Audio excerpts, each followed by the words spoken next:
All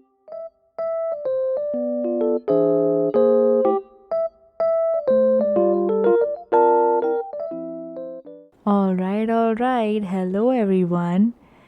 Welcome back to another episode of Don't Cry, You're So Sexy. Aha, the coolest little podcast in town.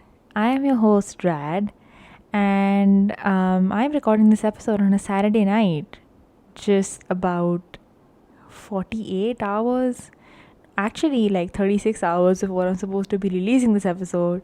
So if this episode is out, then I decided to fight my feelings of burnout and actually edit this episode and release it so that you guys can listen to it. So yeah, here we go. So I have had a very, very, very unrealistically busy week, and I've been in my internship and I've been doing some like the good old volunteering work and just dealing with my feelings of inadequacy and anxiety and blah blah blah, which we are likely to feel during this time. So it's been a very, very busy week, and I've been helping some friends out with some stuff. So that was also happening. So yeah, it's kind of a miracle that I'm actually recording this, because I shit you not, I actually forgot during this entire week that I have a podcast which I need to record. And yeah, I didn't even think of a topic. I was too lazy to think of a topic. So I just, went through my so I have this group on WhatsApp which is just basically just me in that one group, and I just send myself voice notes. So I just went through a lot of voice notes, read my, earlier notes for what I wanted to include in the podcast, and I decided that I am gonna sort of do this series called The Internet and Me, or Me and the Internet, or whatever. You'll probably see the name of the series in the title. And the point behind this is just gonna be to, pick up a theme or a phenomenon on the internet which is bugging me, or I'm interested in, or I just like want to talk about. And yeah, I'll just talk about it because I feel like, being a Gen Z person, like, your life revolves so much in and around the internet that it would kind of be a disservice to not talk about, the internet and how it affects me, sort of. So that's the point behind this episode. And today we're going to talk about, as you probably have read in the title, influencers. This idea sort of came to me because, as you all might know, in the past couple of weeks, a lot of influencers and their older tweets have come forward, and they are extremely casteist and disgusting. And I feel like in some circles on the internet, like on the Indian internet especially, a lot of conversations are happening about absolving these influencers and comedians of their earlier sins, and unlearning, and whether we should forgive these people or not. And it's not just comedians whose problematic pasts have come into light. It's also like, I follow this gynecologist called Dr. Cuterus, that's the Instagram name, and yeah, she's like pretty cool, like overall as a person, really cool. But some casteist shit, my god, I can't speak. Some casteist shit she said in the past has also come up. So it's like, who to trust anymore? Like, all these seemingly good people have, been assholes to marginalized communities in the past. So, what's the way forward? I just feel like the way forward obviously is to, I mean, and I'm not the first one who's saying this, so it's not an original thought, but I feel like, just like, there needs to be more like space given to artists from the marginalized community in the first place. But that's a topic we'll get into another time, alright? Today we are just talking about influencers and how weird just the whole concept of influencers is. So let's get into it, alright? So the thing with this Internet and Me series is gonna be that I'm just gonna record like maybe 30-40 minute episodes for this, because usually my episodes are 50 minutes to 1 hour long, and I want to keep these like shorter. So these are going to be shorter segments, because if I try to fit all of my thoughts on the internet in one episode, or even on social media, that would just not make sense. And I feel like I will be able to keep this much shorter today, also because I recorded an entire episode on fashion and I talked about influencers in that episode. So, yeah, let's get into it. So, influencers, right? Yeah, this thing, like I mentioned, has been happening, and a lot of people's shitty comments have been coming to light recently. And yeah, I just want to like talk about, how wild just the concept of an influencer is, right? Because I have a cousin, my first cousin, she is like 10, and when you ask her what she wants to be when she grows up, she says that she wants to be an influencer. First of all, okay, disclaimer, I don't even know where to begin with this statement. Yeah, like a lot of kids, these days want to be YouTubers and they want to be famous on the internet. Yeah, I don't know how I feel about that because I just feel like with being, a working professional on the internet, like if your job is on the internet, an influencer is basically somebody who sells products and somebody who sells concepts on social media and they earn money for it. So, they are basically like a social media salesperson, but much more glamorous, right?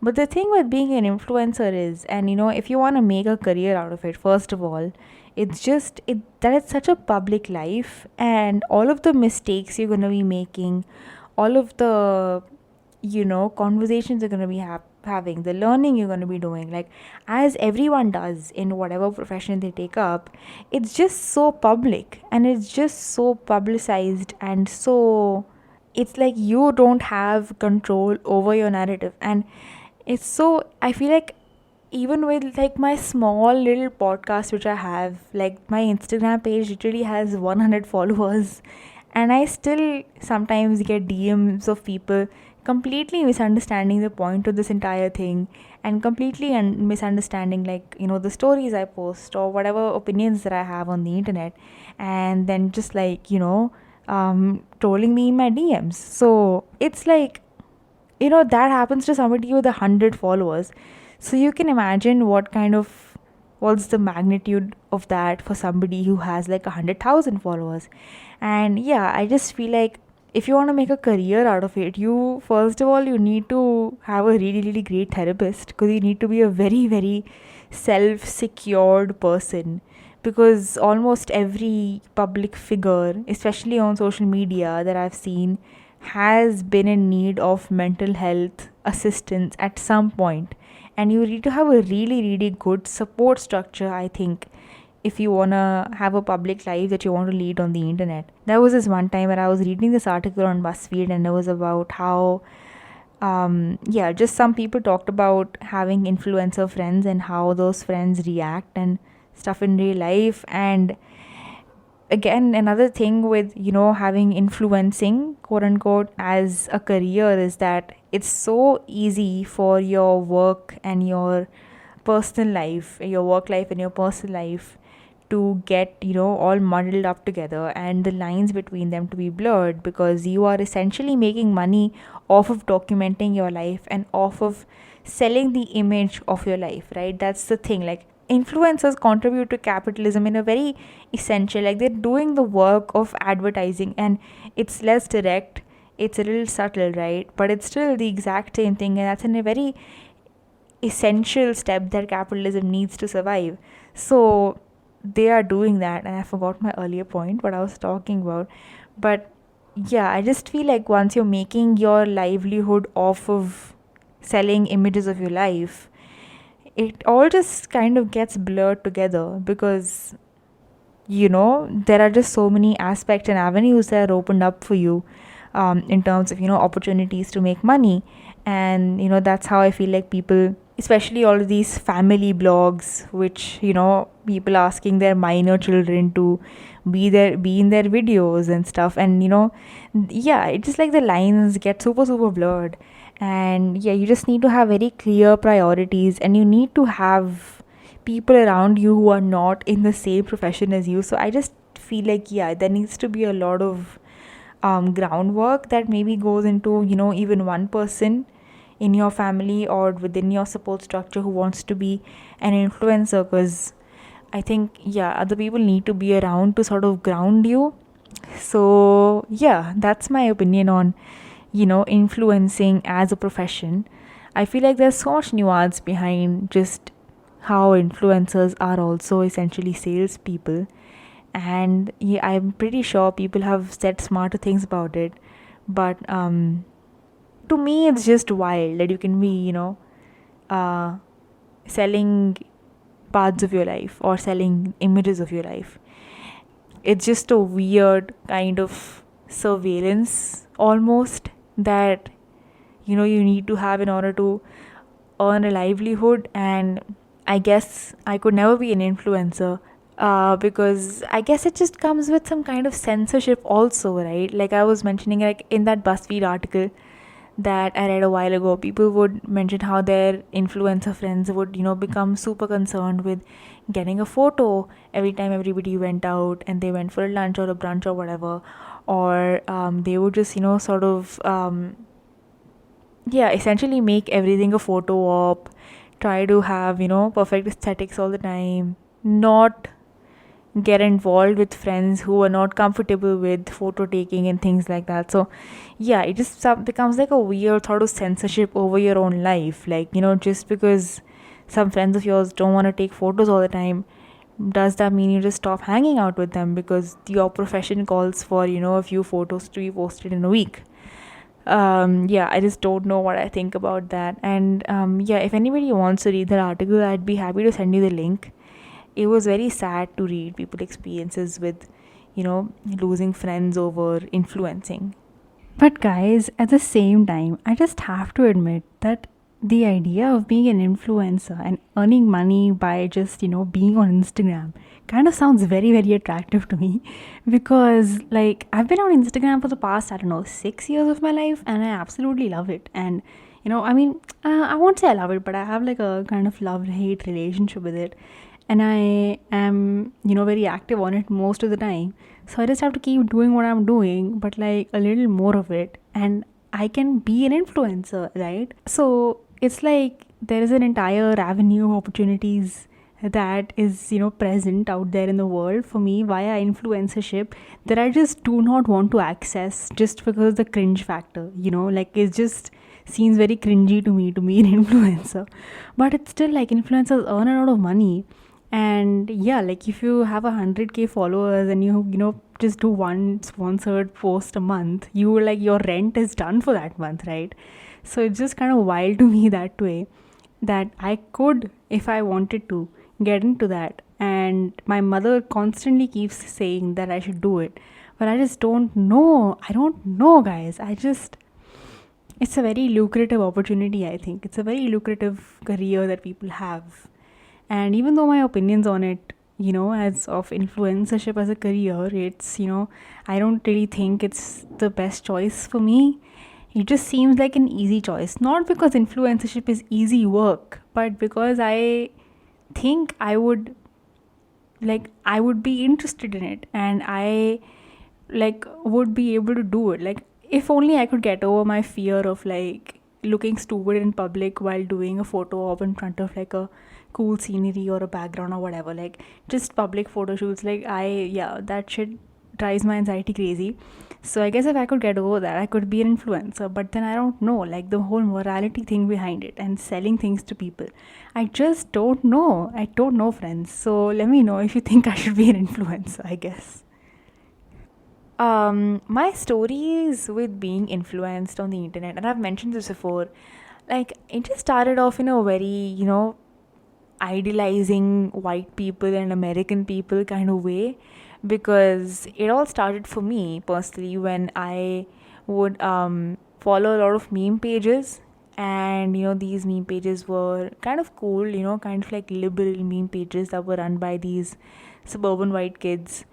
And yeah, you would follow the accounts of like the admins who would run these pages. Like sometimes they would do a face reveal and be like, yeah, you can follow my spam, which would basically be their personal account.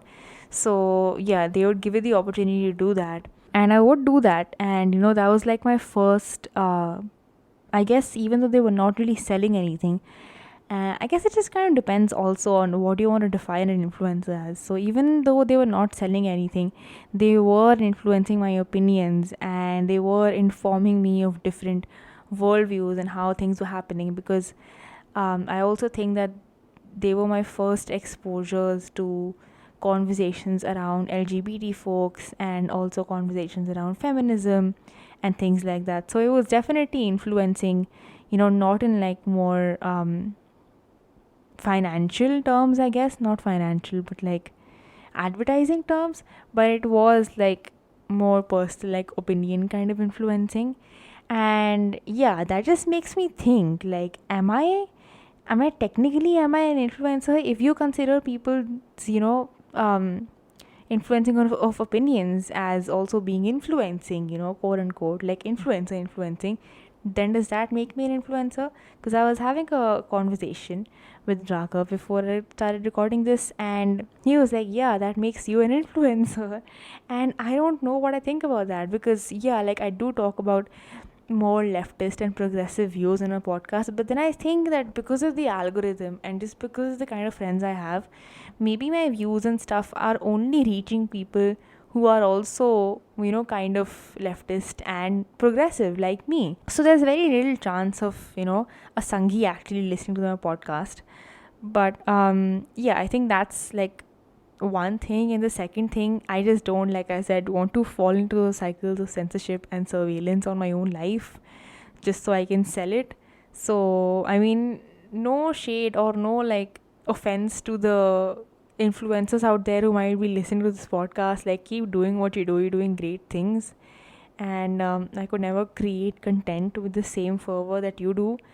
But yeah, man, I don't think I could ever be you for yeah, different reasons. So right, like I don't think that, I would like being an influencer. Also, like I'm so wary of just influencing people, and the fact that even this podcast could be influencing some people into thinking certain things, because I don't feel like I am a credible enough authority on any subject in this world. Like, yeah, like I know some things, but I am a credible authority on none of them. And yeah, I just don't think that people should be taking my advice or being influenced by my opinions or my thoughts on anything, because even I don't know whether I should believe my opinions and my thoughts and everything. And I am constantly changing my opinions and views, and that's an okay thing to do when you are literally 20. Yeah, I just don't think that influencing for me is the right thing, or even influencing for anybody who's my age. Like, you're just growing and shit and you're just like chilling. So you can't be expected to influence people correctly, because I guess if anything where you have some sort of power over people's opinions or people's viewpoints or anything, the whole morality question does come in. The moral standpoint of whether what you are telling people is right or wrong, like inevitably it will just happen, right? And then you are just too young to be deciding what's right and wrong for you, even let alone other people. So yeah, it's just a huge responsibility that I don't think anybody my age should have to shoulder. And also, like, with this whole very public learning and unlearning, I don't think that anybody should have to experience the added trauma of learning and unlearning things so publicly at my age also, right? Yeah, so once that fear of, public learning and unlearning and that shaming comes in, which I'm sure most people have, like that's not a fear that I have that is unique to me. I'm sure influencers don't enjoy having all of their opinions and all of their, life's work being tattered to shreds in their DMs. Like I'm sure nobody is enjoying that. But at the same time, I think that just, all the slander you face maybe kind of gives influencers the incentive to be more private, right? And that's okay. Like I think that's fine. But then the thing with like influencer privacy versus accountability, it just gets weird, because when you are mad at somebody, you want accountability, but when somebody is mad at you, you want privacy. So again, it's a very gray area in which these conversations take place, and it just becomes a very convenient sort of trade off. Like you want accountability, and we all say you want accountability, but how can influencers ever be truly accountable when they are not fully accessible to us at any time? Like, how can you expect personal, like, individuals, just private individuals, to be accountable? I think accountability is reserved for people in power. And yes, people like influencers do have power, but it's, I think, private power and public power are two very different things. And the systems, I think, exist in a way that you can't really, there are no systems in place. You can't, file an RTI for a fucking influencer to show their deleted tweets from 2012. You can't do that. Like, it's a private thing. And yeah, so I think that's also a very weird conversation where all of this unregulated sort of power exists and people are being influenced by it.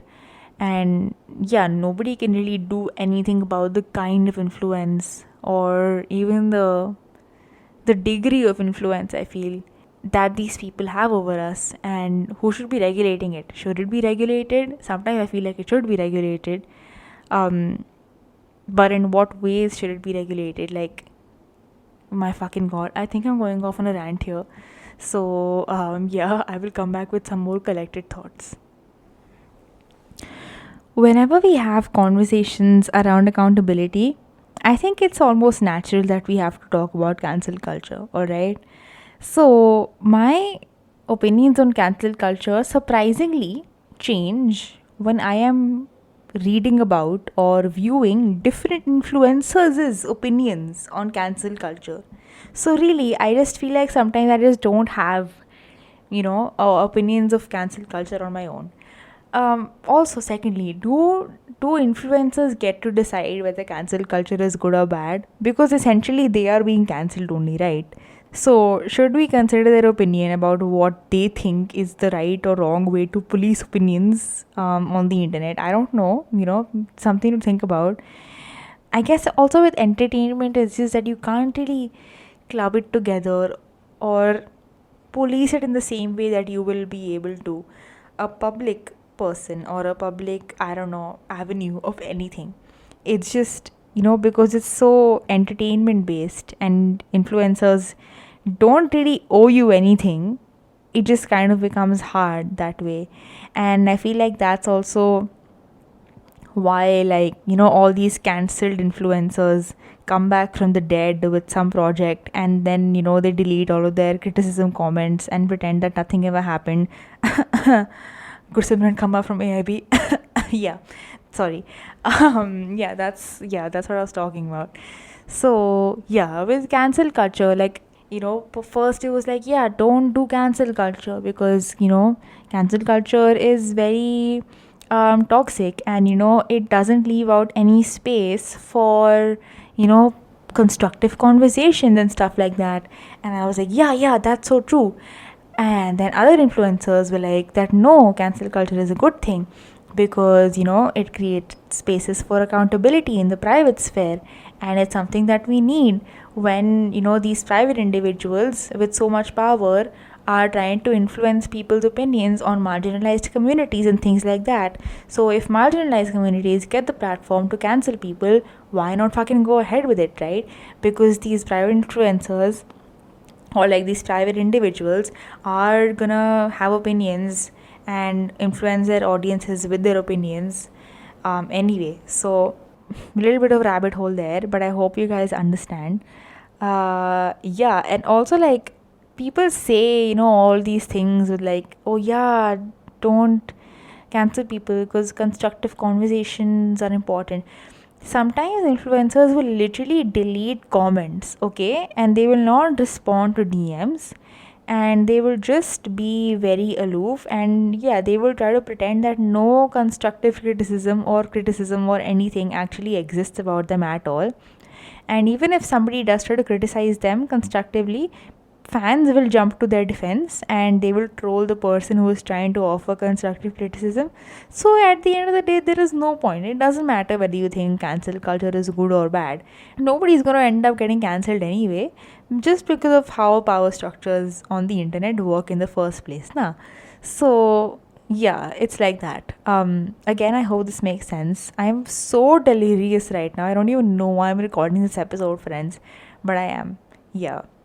Like, okay, I have to talk about this because I don't know where else I will talk about it, right? So my friends and I follow this influencer slash YouTuber called Best Dressed, Ashley, and I mentioned her in the fashion episode also. So she is a fashion YouTuber, or was. I mean, she hasn't posted in like a hot second. So she was a fashion YouTuber and then she became a fashion influencer. And then, she did some stuff which was kind of problematic. Like she, would promote sustainable thrifting and like shopping or whatever. And then she did like a brand collab with fucking Amazon of all companies. So you can imagine what her some of her fans are feeling like. And then some influencers, smaller influencers, made videos about what they think about Ashley being cancelled. And some other influencers made videos about, how people who are cancelling Ashley are bad and should just shut up. So it was just like this entire war on YouTube where these smaller influencers would keep fighting over whether Ashley is problematic or not, while Ashley would just, keep making videos, not give a shit, not respond to anything. And just keep earning ad revenue from her Amazon videos. So yeah, like, that used to be a thing. It just confuses me so much. And I feel like, yeah, my opinions on her did change a lot between the first time I heard that, people were canceling her, and the second time I heard that people are canceling her again. And I just feel like I am becoming more and more non averse to cancel culture. Like, I completely get where people are coming from, and I think that sometimes it's necessary.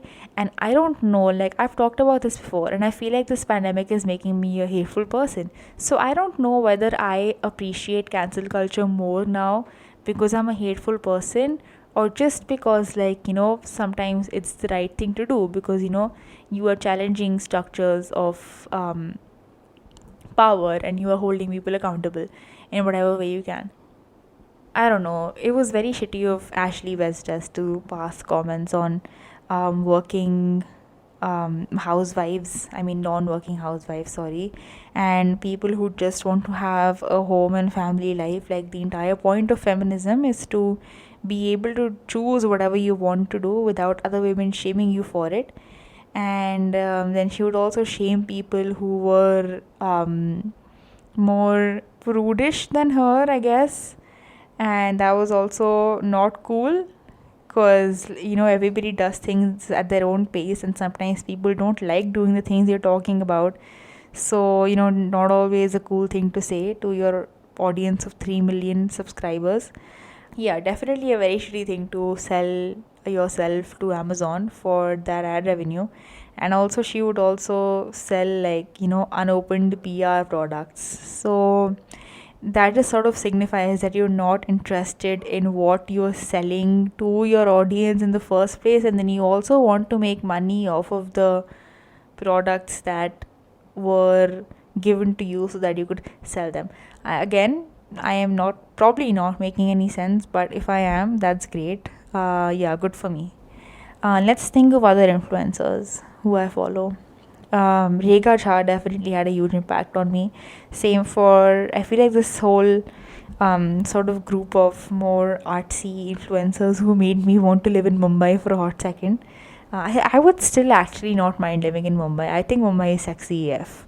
Yeah, Rega Jha, then I follow Gurmehar, and I would, although Gurmehar is in Delhi, so yeah, that's, then I still follow Priyanka Paul and Aranya Johar, and I think they are all very cool people, and I love their work so much. And yeah, Rega Jha ko to I used to send her, like, when I used to have a crush on my current partner, and I was feeling very angry at myself for having a crush on a boy. I would just send like my, late night teenage musings about feminism and stuff instead of texting my crush. And yeah, it was very unsuccessful because she never saw any of my messages, or even if she did, she didn't reply. And then I just replied to her story ek din randomly, and then she replied to a message like years of messaging her, my deep inner thoughts. And then she just replies to something that was absolutely meaningless. So, that's always a fun time. And yeah, now we just have like infrequent conversations on Instagram. And wow, also yes, Sukhnat Kaur, I follow her work a lot. Cool, cool, cool. Sukhnat Kaur has very fun opinions. Not fun, why am I saying fun? Very important opinions on things that are happening around the world today. And she is currently working for Indian Internet Foundation, where they try to protect the freedom of the Indian internet. I don't know why I am telling you guys all of this. You really do not need. You probably know these people already, okay? Because of the algorithm and how it works, right? But anyway, in case you didn't, these are some of my favorite influencers on the Indian internet. So there you go. Yeah, one more interesting thing, friends. I just, okay, not exactly interesting, but like, I most of the time I just like following influencers who are like my age because that's why you find the most relevant shit to your life. But then like sometimes I get so overwhelmed and so like freaked out by how well they're doing in life and how successful they are that I just end up unfollowing them because I just can't like deal with the overwhelming weight of my failures in life on my shoulders, and I just unfollow them or I like mute them or something because they're doing so well. And I don't know if that makes me an asshole. Like it probably does. I don't know, man. I'm happy for them. They're doing really great, but it does not do wonders for my anxiety and my sense of self and my self-esteem and shit, right? So yeah, that's another thing that I have with influencers my age. Even if they're just like regular university students like me, just the fact that their page has like 100,000 followers and oh my god, they have a YouTube account and they post, what I say, YouTube, sorry, YouTube account, and they post every week and blah blah blah, they're so famous, not even like necessarily doing like other great and admirable things, but just creating content and being famous. And I just get really jealous, like how are they so like amazing and why am I not as amazing? Also with Billie Eilish. Billie Eilish is literally younger than me, like a few months younger than me, and it just freaks me out, man. I don't know how many Grammys does she have, I have no idea. But just like wow, people are so famous at my age only, and what am I doing? Creating a podcast, which is barely making any sense to anybody at this point, I feel. But yeah, that's something that I also experience. What else? Let's see, what else? Yeah, some influencers I have like, these streaks of like, I'll follow them and then I'll follow them because sometimes, okay, I like the content, but then I unfollow them because I just get too fed up with it. Like I talked about this in my fashion episode, like, right, the long jeans. So I saw this influencer and I really like her. She's Canadian and she's a fashion influencer, so I followed her because she's cool and shit. And yeah, everything was going fine, but then she wore those long ass jeans. So then I unfollowed her. Then I followed her again because she came in some other influencers' stories and she was doing some cool work. So I was like, okay, I'll follow her again. Same thing with this another influencer. I got into sustainable shopping, last summer, and I was like, okay, let's follow some influencers who can give me tips on how to do this thing. So I followed these influencers, and one of them I saw, she put garlic in her smoothie, okay. And as soon as I saw her putting garlic in her fucking smoothie, I was like, I am backing out. So I unfollowed her, and now she's really popular again, and she's now apparently a model.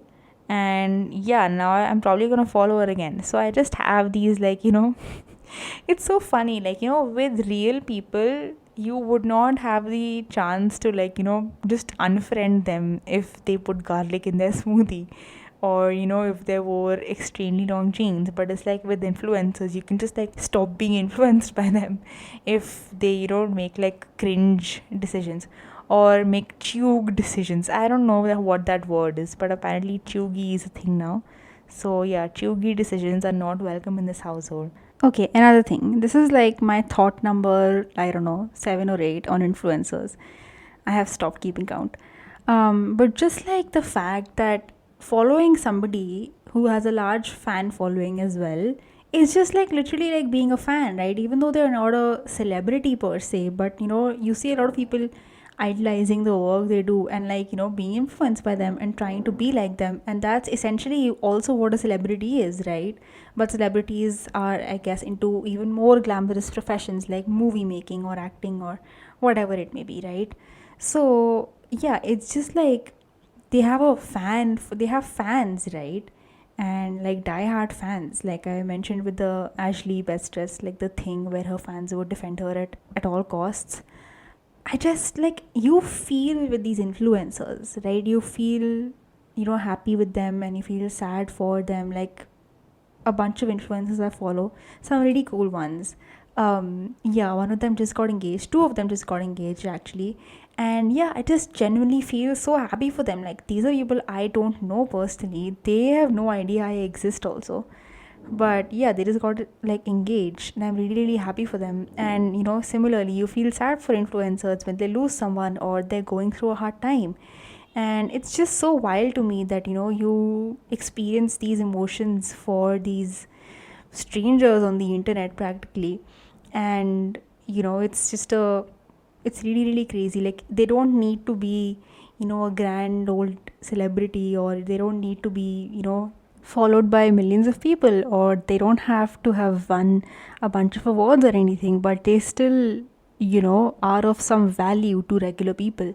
And yeah, that's just kind of crazy. And not just feeling for these people, but also like learning and unlearning with a bunch of influencers. Like I have been following people twice my, okay, not twice my age, but like 10 years older than me, ever since I was the tender old age of like 15 or 16. Like I have been following influencers since that point in my life, and much older people, not always people my age.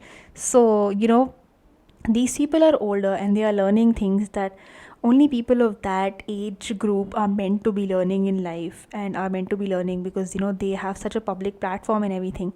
But yeah, you just inevitably end up learning from their experience. And like I guess my mom used to say that you either learn something by experiencing it, or by watching somebody else experiencing it, or by reading about it and learning from like books or movies or whatever. So yeah, in that way I guess you just sort of learn from their experience. But there's also the thing that like, because that okay, for example, for saying something, okay, this influencer is getting cancelled, so I should not say this thing also because I don't want to get cancelled and I don't want to face that kind of slander. But at the same time, like, maybe you do need to learn that same thing from another channel in order to learn that lesson more thoroughly and more deeply. Or else you just stop doing things, or you just stop saying those things just because somebody else is asking you, or you see that somebody else is being hated on for doing that. Like for example, like when the Black Lives Matter movement happened, and there were a lot of conversations around selective activism, and it was basically because all of these influencers were posting those black squares for Blackout Tuesday, that regular people like you and me decided that okay, we should also do it, let's show solidarity. Because influencers were getting hated on if they were not doing something for the black community at that time. So yeah, people were like, okay, let's also do it because I don't want to face slander and I also want to show solidarity. But then when the time came to speak up for marginalized communities in their own country, they didn't have anything to say because no influencers were talking about it, right? So if in the first place they had learned that if you are in a position of privilege, it is your duty to be standing up for those who are not. If they had learned this lesson previously, from a different channel, or maybe by experiencing it themselves, then we would not be having this selective activism conversation only. Because I feel like to a large extent, selective activism, like it's a fad essentially, isn't it? And people would maybe contribute better to these movements if they weren't just following influencers and being a part of something just because an influencer is a part of it. Yeah, I don't know if this makes sense, but that's my thoughts on selective activism. I guess the final thing I'm going to talk about is just how, like, people from school from my batch are now influencers. I will not name them for privacy purposes, which doesn't make any sense because they already have like hundreds and thousands of followers. But yeah, so a very weird coincidence. Some of the popular kids from my school who used to bully me are now influencers, okay? And I just don't know what to feel about that because the thing is that they were already quite popular in school. And if you were popular in school, you would either be a dance kid or you would be like a singing kid or you would be like a theater kid, alright? And I used to love all these three things. Okay, not dance. I did not love dance. But I used to love singing and theater. But because the fact that my bullies were involved with this in school, I just became so completely averse to it. And my mom will testify for this. Like, I would not, like, I am absolutely not interested in playing music by myself anymore. And I just completely gave up on theater after, like, um, sixth, seventh grade. I just became completely disinterested in that because my bullies were involved in these activities in school. So I would just, avoid them at all costs.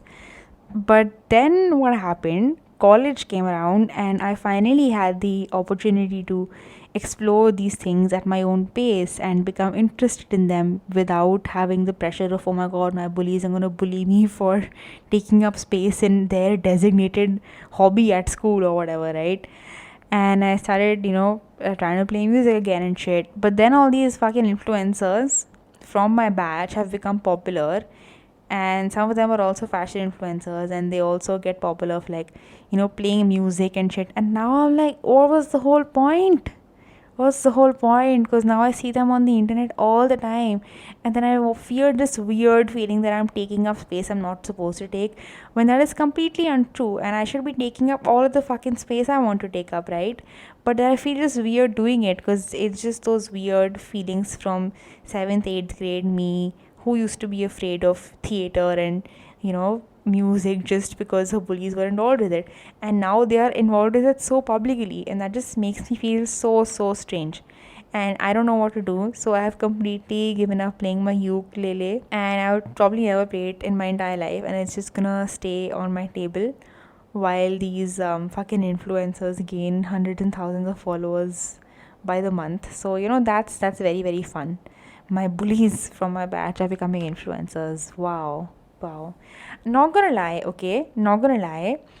Another thing that happened, although this is not very influencer related, I just started finding like music and theater very chuggy after I got bullied, and I was excluded from these activities. So I just like started to find them cringe, even though they are not cringe.